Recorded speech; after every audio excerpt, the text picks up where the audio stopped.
Kuasa dia pada UMNO. Bila Jifuad bertanding tak menang, kecil hati, dia buka parti PAS.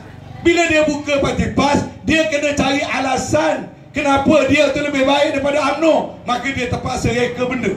Tiap-tiap musim dia kena ubah-ubah. Kalau dulu dia kata kena undi lapar sebab apa ni UMNO ni kafir. Sebab apa? UMNO ni berkawan dengan orang Cina, PAS tak nak berkawan dengan orang Cina. Dikafirnya kita. Kat Kelantan dulu dalam tahun 60-an sampai bertahlil. Kafir UMNO, kafir UMNO, kafir UMNO. Dah bukan la ilaha illallah, la ilaha illallah. Kafir UMNO, kafir UMNO, kafir UMNO. Macam-macam. Lepas tu mari pula tukar. Kenapa serang UMNO? UMNO ni kita kena tolak sebab UMNO ni tidak menghukum dengan hukum Allah. Wa man lam yahkum bima anzalallah fa ulaika humul kafirun fasiqun. Datang pilihan raya lain pula, kita bukan tolak UMNO, kita tolak puak-puak ni kerana perlembagaan dia mengekalkan perlembagaan Tauhid.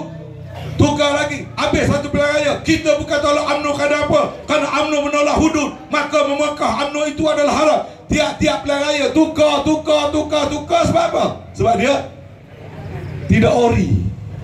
Dia cuba nak lawan saja UMNO. Tapi kita pada dulu tak berubah. Dulu kita kata UMNO menyatu padukan orang Islam, menyatu padukan orang Melayu. Daripada dulu kita kata walaupun kita menyatu padukan orang Islam, orang Melayu, kita tak tolak orang bukan Islam. Kita ambil buat kawan. Asalkan kamu jangan nak menghalau aku, jangan nak mengancam kita.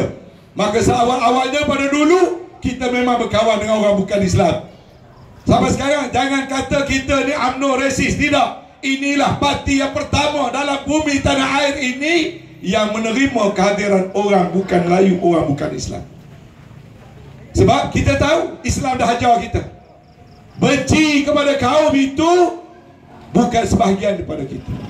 Nabi pun dah berpesan, laisa minna man da'a ila asabiyah. Bukan pada golongan aku orang berjuang atas dasar asabiyah. Berjuang macam mana? Berjuang atas dasar kaum sehingga membenci dan menzalimi orang lain.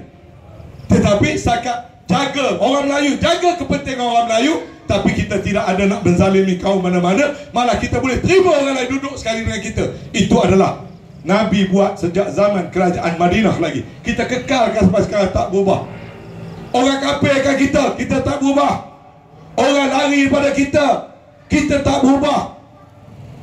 Geng kita yang bukan Melayu, bukan Islam, kalah pilihan raya, tak berubah. Tak cukup kursi, kita bagi lagi. Tak cukup undi, kita ajar orang kita supaya pangkah. Tak cukup tempat dan latih jadi menteri, kita ambil latih jadi menteri. Kerana walaupun mereka tak menang banyak. Daripada dulu sampai sekarang, kesetiaan kita kepada orang bukan Islam, itu pendirian kita.